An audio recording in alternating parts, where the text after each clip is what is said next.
Araw po, ngayon po ay may lulutuin tayo. Itong gagawin ko po ngayon ay relyenong bangus. So itong bangus na ito, pinatanggal ko na sa palingke yung laman kasi wala akong pangsundot, yung parang spatula. So pinagawa ko na lang sa palingke.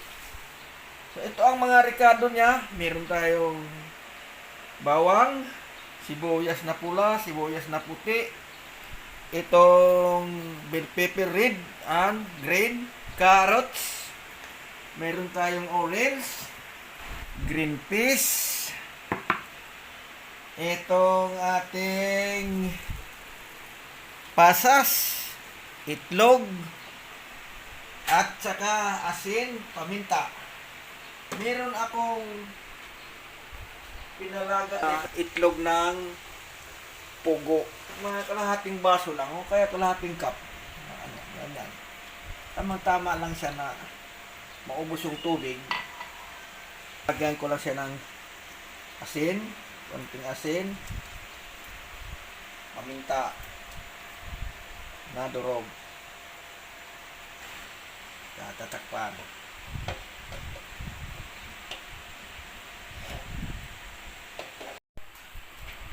Lahat na ito, gagawin ko, babad lang natin ito, marinate natin sa toyo.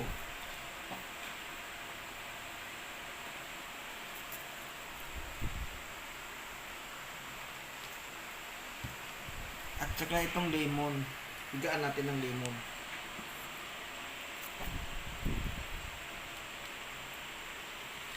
Lemon.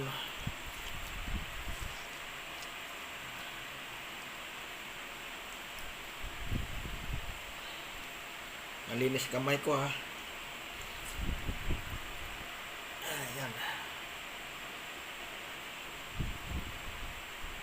Lemon. Isa pa.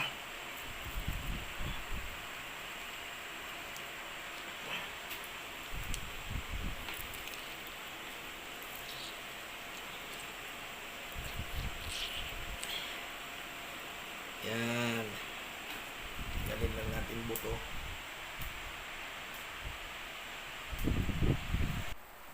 Lagyan natin ng pamintang durog, yung ating balat ng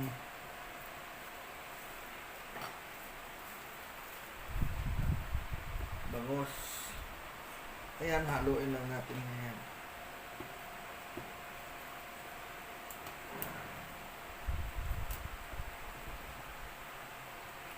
Mahaba kasi ng buntot na tinot. Buntot.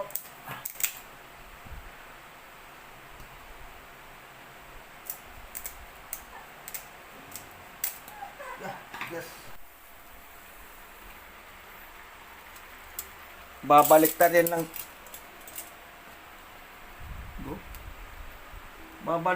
natin yung kabilang side naman. Yun. Laki nito.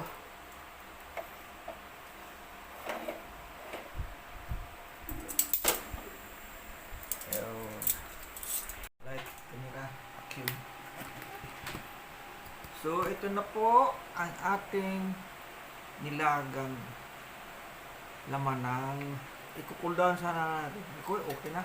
Malamig na siya. Pwede na ito. Tatanggalin lang po natin ang laman.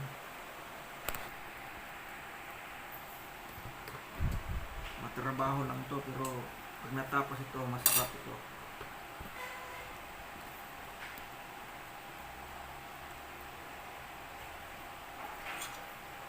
Para mamaya pagkain natin walang sabit. Wala na yung ano na ito niya. Yun. Painitin natin ang konting mantika natin.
Cheers!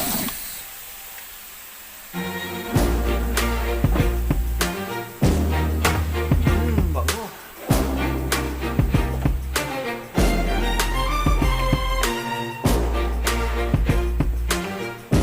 Surog na paminta.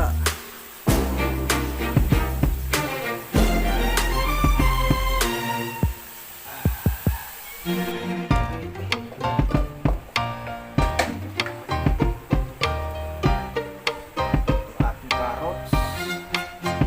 Sabay-sabay na lahat siya.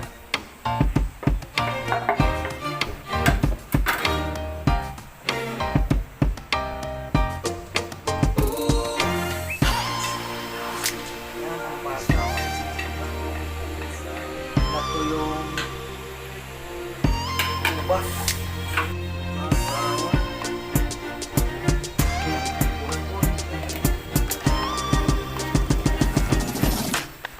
Halo-haloin.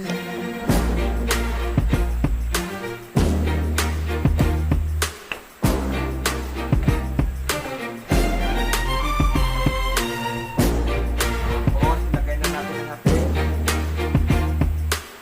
karne ng isda.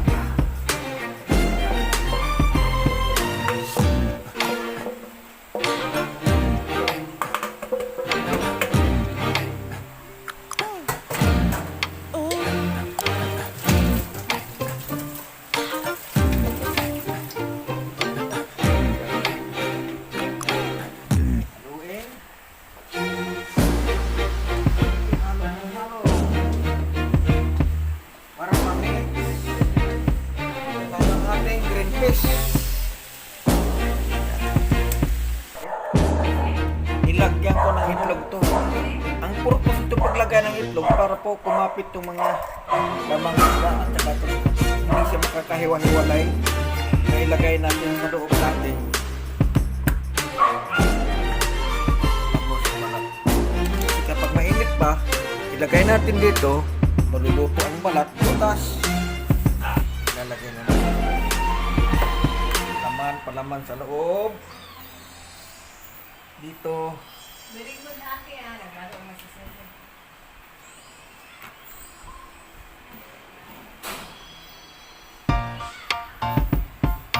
Malamig na siya. Ang karne. Malamig. Okay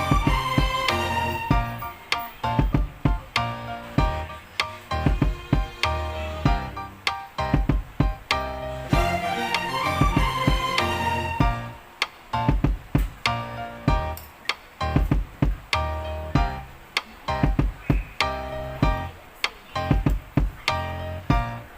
Para masiksik, ibigayin natin dito papababa.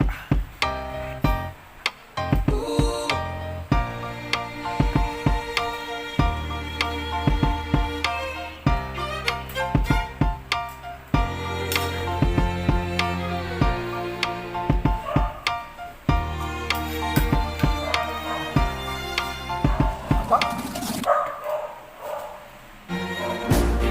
Ito lang para hindi mawala yung ulo.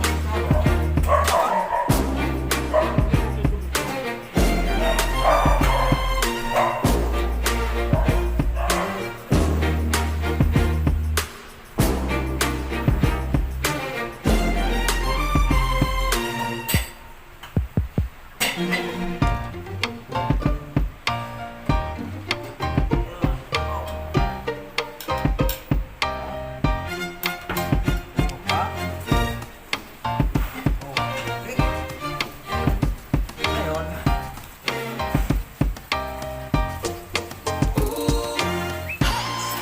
ito pinaghalo ko harina at saka cornstarch. Pagbuwan natin ito. Yan, higit-higit yan.